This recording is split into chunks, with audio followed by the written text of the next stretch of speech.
par rapport à la situation des pupilles. Vous savez, on est 21 ans après le drame, qu'on parle toujours de la situation de la prise en charge des orphelins. Pour moi, c'est quelque chose de très, très, très grave. Pourquoi? Parce que tous ces orphelins-là, aujourd'hui, ils ont grandi. Mais ils ont grandi en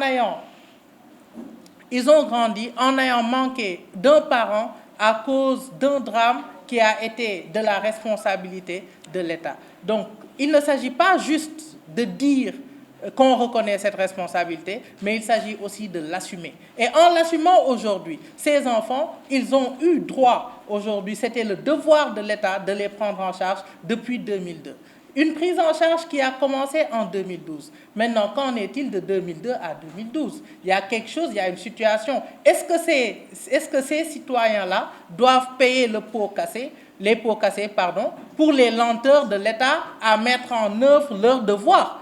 Je ne pense pas. Donc aujourd'hui, il y a un dû qui est là. Et pour nous, c'est aussi simple que ça.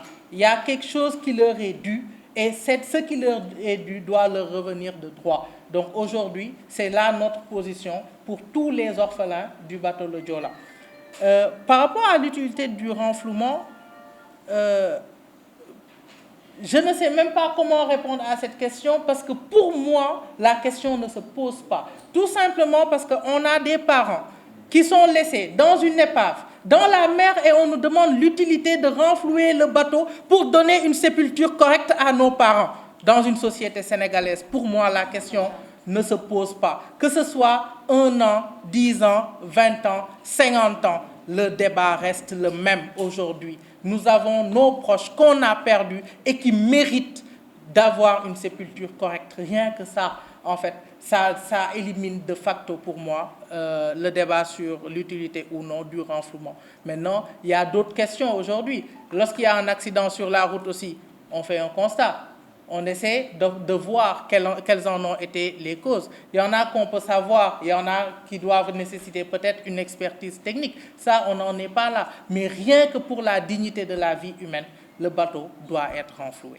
J'aimerais faire un petit constat parce que c'est quelque chose qui particulièrement m'a choqué. Parce que après l'anniversaire du bateau le Joola, ou le jour même de l'année dernière, le 20e, j'ai vu un documentaire fait par le journal Le Monde, si je ne me trompe pas. On m'a envoyé le lien, je l'ai regardé.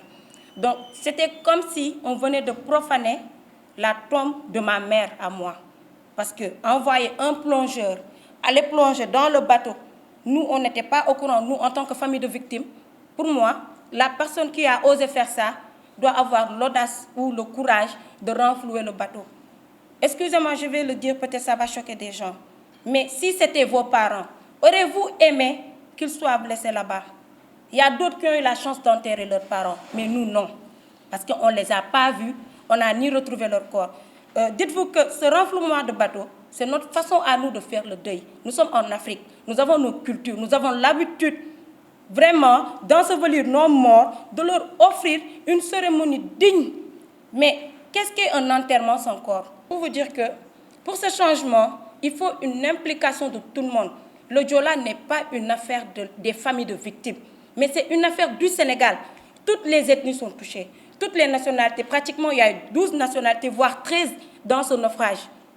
Ce n'est pas une affaire de Ziguinchor, Dakar, non. C'est l'affaire de tout un peuple. Nous voulons votre aide, nous voulons votre engagement, nous voulons votre soutien. C'est vrai, vous dites que ça, c'est l'habitude du Sénégalais. Nous sommes là aujourd'hui, il y a un événement, comme par exemple, on va prendre l'exemple de l'anniversaire du naufrage qui est en train d'arriver. Nous faisons des conférences de presse, nous avons des suites d'activités. Après cela, tout le monde oublie. Mais nous, famille, nous n'oublions pas, mais vous, vous oubliez. Parce que c'est une affaire du 20 jusqu'au 26. C'est pas, excusez-moi si peut-être je parle mal, mais c'est une affaire d'une nation.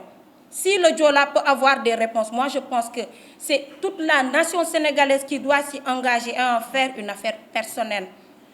Le taf yëngal dafa war a jeex Sénégal maanaam dara bu jotee ñu ànd booloo faj ko jëm ca kanam parce que affaire Joola ku nekkoon moom moo ci perdre mbokkam du ko neex woykat bi nee na géej amul bànqaas ma yokkal ko ci ni géej du armeer bu nekkoon da nga jëloon ay ginaar ñu des ca géej ba ñëpp ñuy gérer environnement dañuy jóg ginaar ya duñ fa des dañ koy génnee jàppee leen ko même chose dafay mel ni man sama waajur bu jigéen damay wax pour man parce que maa fi toog te xam naa li may wax maa ngi waxal ñeneen seeni waajur suñu waajur ñu ngi ci ndox bi ay xaritu nit lañu woon ay doomu nit lañu woon ay magu nit lañu woon ay rakk nit lañu woon bari nañ fa te duñu jeex lu ñuy ñaan rek ci renflouement bi wala ci dossier Joola bi c'est que ñu mën ñoo gunge parce que dafa maanaam suñ ko mënee wax ci wala du lu ñuy ndamoo nakar la du lu ñuy ndamoo